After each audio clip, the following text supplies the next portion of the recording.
Student, today I am teaching class 10 social science geography chapter 7 lifelines of national economy. My dear student, here what is given the name lifelines of national economy because we are going to study here transport. The transport is a very important because wherever the goods are produced, when it will be not moved from one place to another. So how it will be? So definitely the transport help in improving our national economy. So here we are going to study what are the means of transport, how we classify this transport in India, roadways, railways, airways, waterways, its different forms, communication and international trades. Now, introduction we will see we use different materials and services in our daily life. Sometimes these are available as you know in our immediate surrounding, while others requirements it will be not, it may bring by from other place. So these goods and services do not move, it will not move from supply which is locates in demands or locates on their own. This movement of how? So this movement of goods and service from the supply locations to demand locations, necessity is need to transport, because with the help of these it can move from one place to another. Some people, so many people are engaged in facilitating these movements, and these are known as, who are these people? These are known as the traders who make the products and come to the consumers, and some are making products and some are transporting. So that will become to the consumer by the means of transportation. The pace of development of country, it depends upon production of goods and services as well as their movement over the space. If the all had made the products but it will be not moved, so how it will be increase the economy? That is why efficient means of transports are prerequisite, and it is very important for the development. So now you see, today when we talk about the India, it is well linked with the rest of the world because we are having different size, diversities, linguistics and socio-cultural. So which are the ways of transportation? That is railways, airways, waterways, newspaper, radio, television, cinema, internet, etc. All of these have been contributing for its socio-economic progress in many ways. Now, the traders from local to international levels have added so many vitalities of its economy. It has enriched our lives, and it adds to grow the amenities and facilities which gives comfort to our life. So in this chapter, what we will study here, in this chapter we will study how this modern means of transport and communication serve as life as a means and its help in our modern economy. So transport, the movements of goods and services from supply location to demand of location is termed as transportation. Now, the efficient means of transportation is necessary because it is a condition for the fast development. That is why we classify the transports: land, water, air. First land, roadways, railways and pipelines. That will becomes under land transport. Then in water, two types: inland waterways and overseas. Third, air. Two types: domestic air public undertaking and private airlines, and next is international railways. Transport in India, due to different type of landforms in India, we are having different modes of transport: roadways, railways, pipelines, waterways, airways here. So we will study first about the roadways. Now India has one of the largest network in the world. In India is about 2.3 million kilometers. In India, the roadways have preceded railways. They will still an edge over railway in view because it is easy. They can build and maintain than railways. The road transport is growing in importance as compared to the railways. What are the reasons that we will say the roadways is best than these railways? Because construction of the cost of roads is much lower than that of railway lines. Second one, roads can build in all uneven surfaces like hills, plateaus and mountains, and road transport is economical in transportation of few persons, and even relatively smaller amount of goods can be transported easily from one place to another in short distance. Now it is also provide door to door service. Thus the cost of loading and unloading is much lower. Now road transport links, it also links the mode to the other transport like between railway stations, air and seaports. That is why the roadways is the best transport. Now we will classify the roads on the basis of capacity. See, India roads are classified 6 classes, 6 according to its capacity. So first one is golden quadrilateral super highway. Second is the national highway. Third is the state highway. Fourth is district roads. Fifth is other roads, and sixth is border roads. Now, why we call this golden quadrilateral super highway? Do you know the government had launched a major road development project. It links Delhi, Kolkata to Chennai, Chennai to Mumbai, and Delhi by 6 super highways. Do you know the north-south corridors? It linked Srinagar, Jammu and Kashmir and Kanyakumari, Tamil Nadu. Next is the east-west corridor. It connecting Silchar, Assam and Porbandar in Gujarat are part of this project. Do you know what is the major objective of this super highway? The major objective of this super highway is to reduce the time and distance between these mega cities. These highway projects are, how it will be maintained? Now, these highway projects are being implemented by the National Highway Authority of India, NHAI. So, the next one is National Highway. Do you know they links the extreme part of the country, and these are primary road systems and are laid, and these are maintained by Central Public Work Department, CPWD, and under NHAI's supervisions. Do you know some well-known national highways we will see here? First one is NH1. What does it? These cities links Delhi, Amritsar, Atari in Pakistan border. Next, the combined length of NH1 and NH2 is also known as Sher Shah Suri Marg. Next, N2 linked Delhi, Kolkata. NH7. It linked Varanasi via Jabalpur, Nagpur, Hyderabad, Bengaluru and Madurai, Kanyakumari. So the longest national highway, it is the longest national highway, 2369 kilometer. Now the next one is the state highway. Do you know the road which is linking the state capital, which different districts headquarters, that is known as state highway. These roads are constructed and maintained by State Public Work Department, SPWD, in state and union territories. Next one is district roads. These roads connect the district's headquarters with other places of the districts, and these are maintained by Jilla Parishad. Next, other roads. Other roads comes under these rural roads, which links rural areas and villages with towns, and these are classified under the category. And now these roads receive special impetus under Pradhan Mantri Gramin Sadak Yojana. Do you know? Under this scheme, special provisions are made so that every village in the country is linked to the major town in the country by all the seasons, and it is motorable road. Next is border road.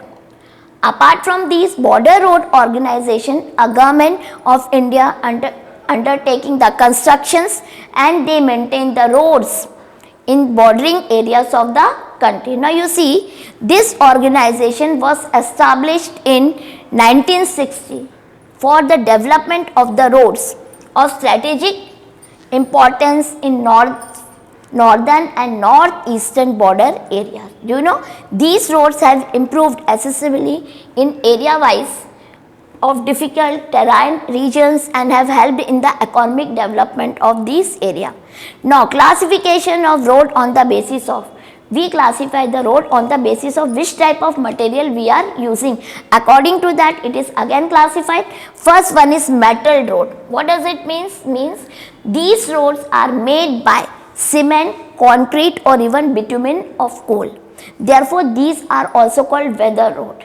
Next is unmetal and unpaved road. What does it mean? These roads are made of clay, crushed rocks and can be used dry seasons only. Now, what is the density of the road when we are constructing? Road density.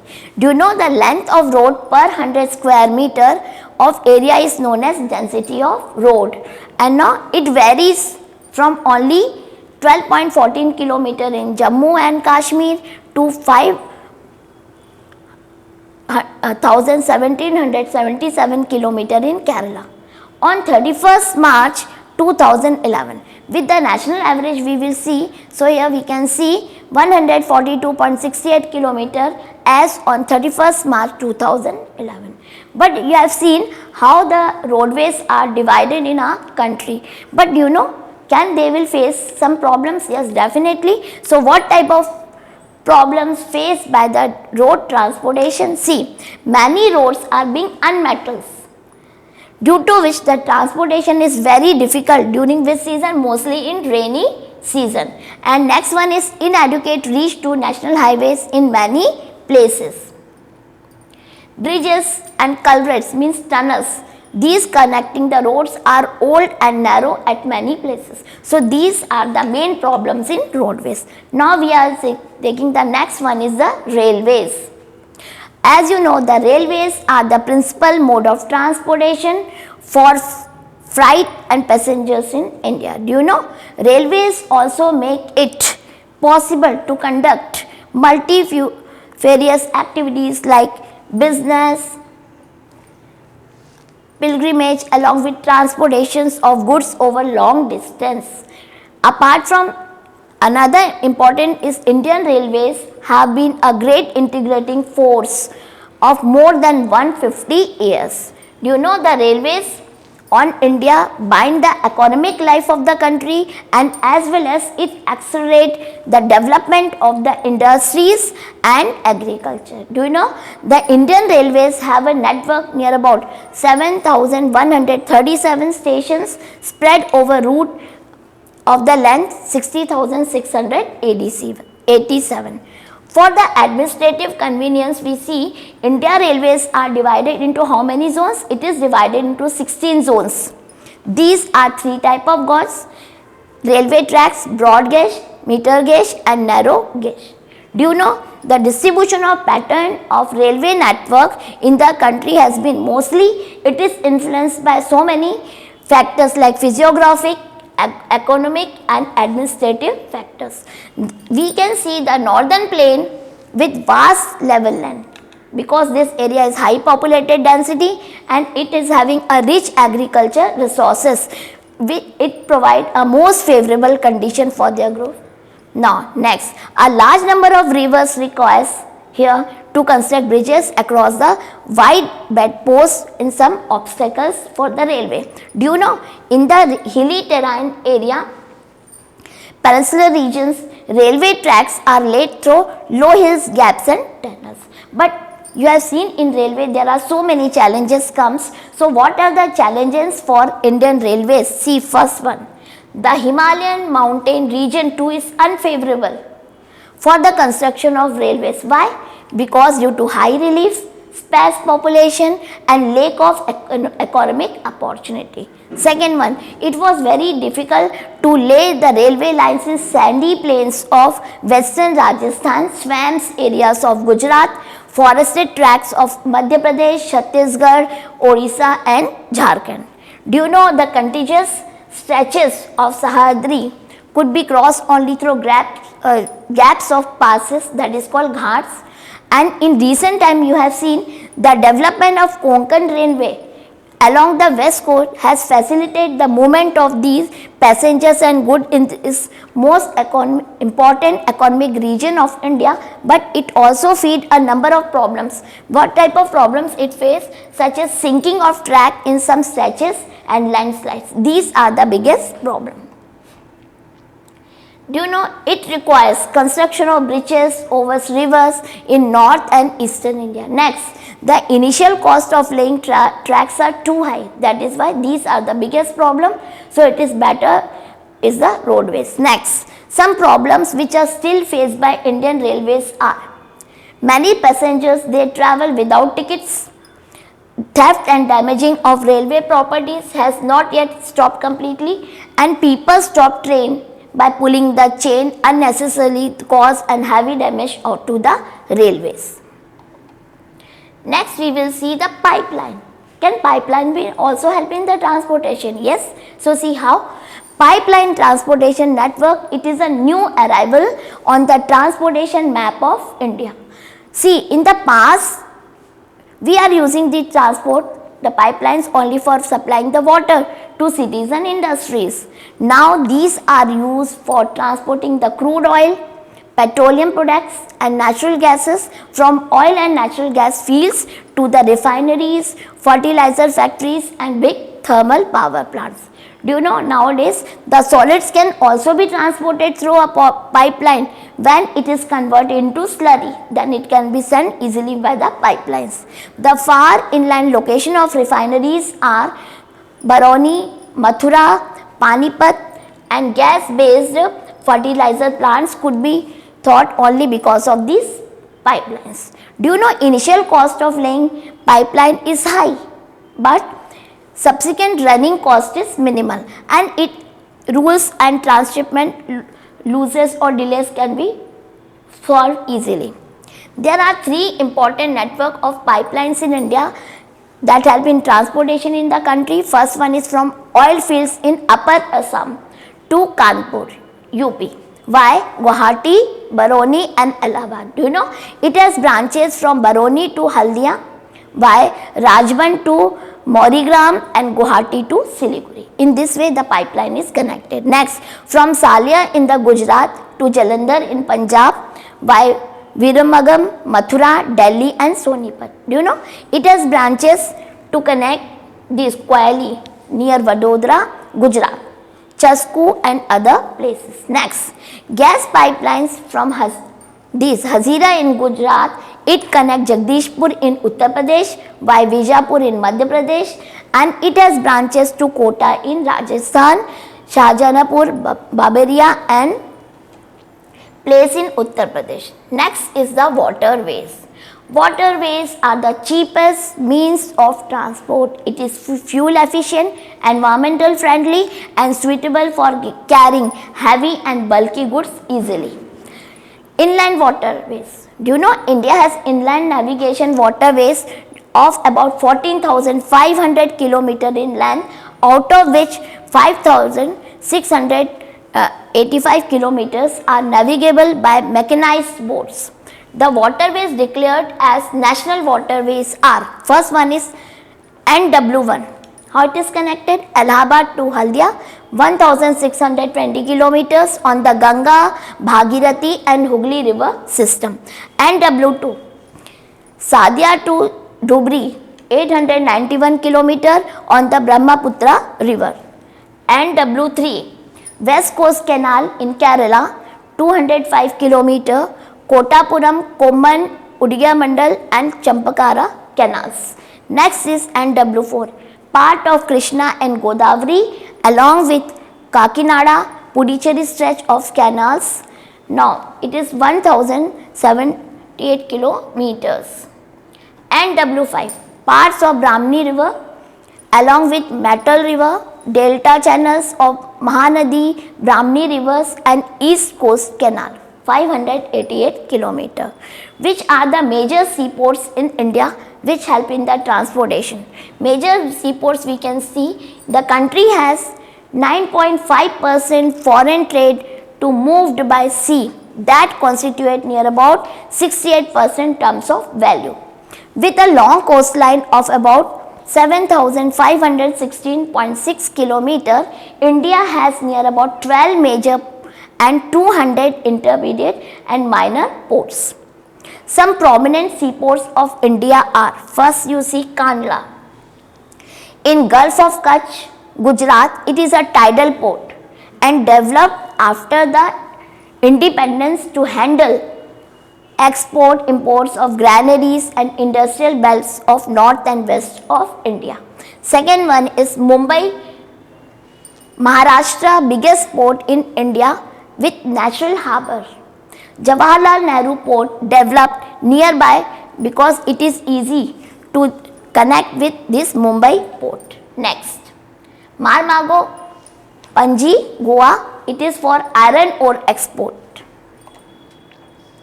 New Mangalore, Karnataka, they exporting iron ore from Kudurmukh mines. Kochi, Kerala, southwestern port with natural harbour. Tuticorin, Tamil Nadu, southeastern port with a natural harbour catering cargoes to Sri Lanka, Maldives, etc. Chennai, Tamil Nadu, oldest artificial port ranking next to Mumbai in terms of cargo, volume and trade. Visakhapatnam, Andhra Pradesh, deepest landlocked and well protected port for exporting iron ore. Now Paradeep, it is start from Odisha, export iron ore to other countries. Haldia, West Bengal, developed to relieve pressure from Kolkata port. So these are the different ports. Now we are seeing the next transport, that is airways. Air travel is the fastest, most comfortable and prestigious mode of transportation. Do you know it can cover very distant, difficult terrains like high mountains, vast deserts, dense forests and long oceanic stretches easily. Air transport was nationalized in year 1953.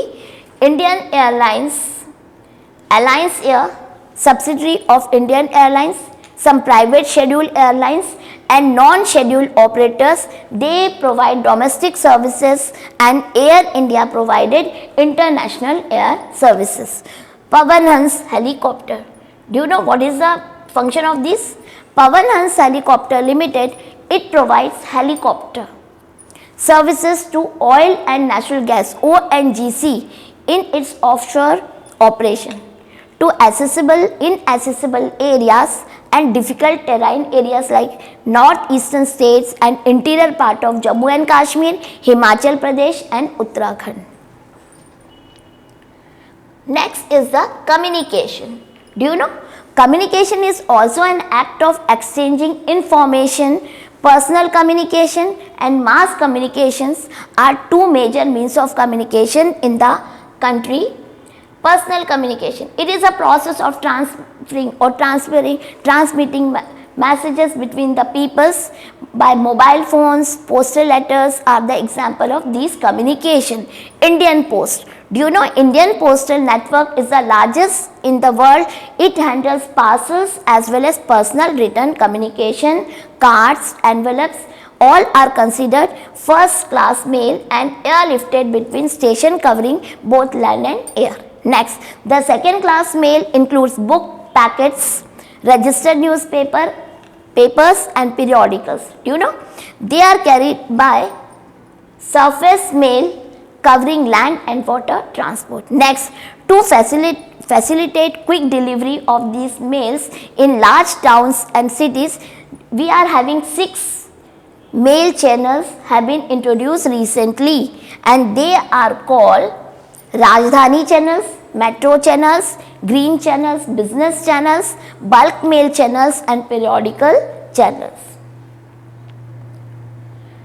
Next is the telecom network. Do you know India has one of the largest telecom network in Asia, excluding some urban areas. More than 1/2 of the villages in India have already been covered with subscriber trunk dialing (STD) telephone facilities. Now, in order to strengthen the flow of information from the grassroots to the higher level, the government has made some special provision to extend 24-hour STD facilities to every village in the country.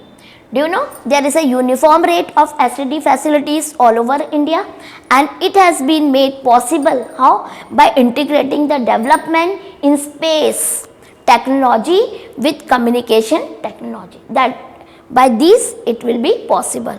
Do you know, likewise we see the static landlines and mobile services have improved to ensure faster personal communication. Mass communication. Now, it is a process of transferring or transmitting message to a large group of peoples which require to use of some forms of media. So, it provides entertainment, creates awareness among the peoples about various national programs and policies. Do you know?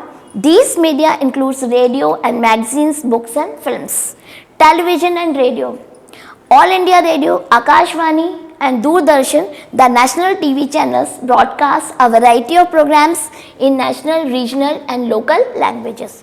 Newspaper, periodicals and magazine. Do you know the largest number of newspaper published in country in India mostly are in Hindi. It is followed by English and Urdu. In India, a large number of periodicals and magazines are also published. Films. India is the largest producers of these feature films in the world. Do you know the Central Board of Film and Certification is an authority to certify both Indian and foreign films which is exhibited in India.